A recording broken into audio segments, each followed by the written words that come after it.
حضرت انس رضی اللہ تعالی عنہ 10 سال آپ کی خدمت کی۔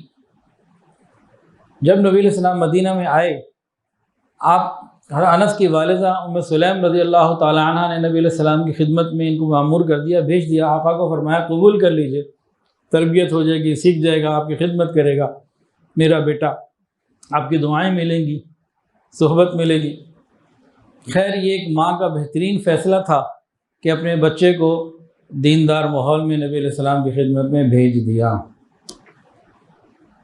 وہ نبی علیہ السلام کی خدمت میں ہر وقت رہتے اور انہوں نے بڑی دعائیں لی نبی علیہ السلام سے۔ ان کا ایک واقعہ سنیے، خود فرماتے ہیں کہ ایک صحابی نے نبی علیہ السلام کی دعوت کی۔ دعوت میں انہوں نے جو کچا گوشت خشک کر لیتے نا، اس کو شوربے میں پکایا، تو شوربے میں گوشت بھی تھا اور کدو بھی تھا، اور دسترخوان لگا دیا، سب بیٹھ گئے، اور ایک گول پیالہ تھا کافی بڑا، اس میں ارد گرد کئی لوگ بیٹھ گئے۔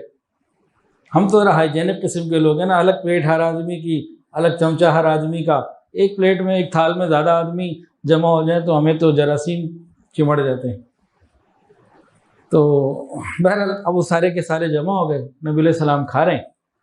حضرت انس کہتے ہیں کہ میں نے دیکھا کہ حضور صلی اللہ علیہ وسلم شوربے میں سے تلاش کر کر کے کدو کو نکال کے کھا رہے تھے۔ میں نے جب یہ دیکھا تو پھر میں نے کیا کیا، میں بھی دیکھتا، جو کدو ملتا نبی علیہ السلام کے ہاتھ کے قریب کر دیتا، تو میں بھی تلاش کر کر کے کدو نبی علیہ السلام کے قریب کرتا رہا۔ بس وہ دن ہے کہ میرے ساتھ کدو کو نسبت ہو گئی اور میں کدو سے محبت کرنے لگا۔ ارے یہ وہ سبزی ہے جو حضور کو پسند ہے۔ کہتے ہیں مجھے کدو سے محبت ہو گئی، اس سے پہلے بس ٹھیک ہے کدو تھا، اللہ کا شکر ہے، کوئی تعلق نہیں تھا، لیکن اب ہو گیا نبی علیہ السلام کو یہ پسند ہے، بس مجھے بھی پسند ہے۔ پھر کہنے لگے اس کے بعد زندگی بھر کبھی گھر والوں نے پوچھا فرمائش کے طور پر کہ آج آپ کے لیے کیا بنائیں، تو میں نے سوائے کدو کی کبھی کوئی فرمائش نہیں کی۔ اگر کبھی گھر والے پوچھ لیتے کہ کیا بنائیں، تو میں کہتا کدو بنائیں۔ تو یہ محبت کی بات ہے۔ انہوں نے نبی علیہ السلام سے محبت بھی کی اور ان کی نبی علیہ السلام کی خدمت بھی کی۔ نبی علیہ السلام نے ان کو دعائیں دی تھیں۔ اللہ انس کی زندگی میں، اولاد میں، مال میں برکتوں کی دعائیں تھیں، اولاد اور مال میں۔ تو زندگی بھی خوب ملی، اولاد بھی خوب ملی اور مال بھی خوب ملا۔ اللہ کی شان، امیر المؤمنین حضرت عمر فاروق رضی اللہ تعالیٰ کے زمانے میں آپ نے ایک نیا شہر آباد کیا، اس کا نام رکھا بصرہ۔ تو مختلف صحابہ کو وہاں بھیجا، جس میں انس کو بھی بھیجا، یہ بھی گئے۔ حضرت عمر فاروق رضی اللہ عنہ کہیں بھی ایک نیا شہر بساتے، علماء کو بھیجتے کہ جاؤ لوگوں کی دینی تعلیم کا خیال کرو۔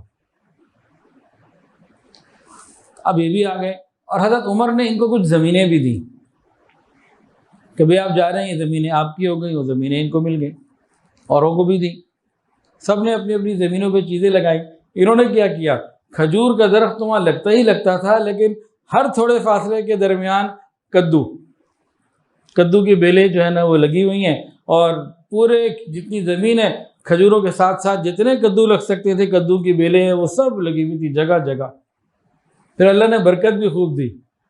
آج تو جینیٹک سائنس آ گئی اور اتنی اس پہ ریسرچ ہو چکی ہے، لیکن پھر بھی جتنا بڑا کدو ان کے زمانے میں نکلا اور کتابوں میں اس کا ذکر ملتا ہے، آج میں نے اپنی آنکھوں سے نہیں دیکھا۔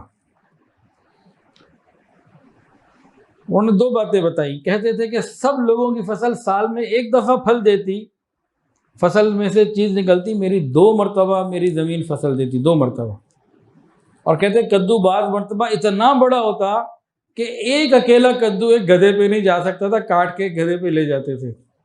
پہلے کدو کو کاٹتے، پھر گدھے پہ رکھتے، پھر گھر لے جاتے۔ کتنا بڑا کدو ہوگا۔ تو یہ کیا تھا، رسول اللہ صلی اللہ علیہ وسلم سے محبت بھی تھی، آپ نے خدمت بھی کی تھی، دعائیں بھی دی تھی۔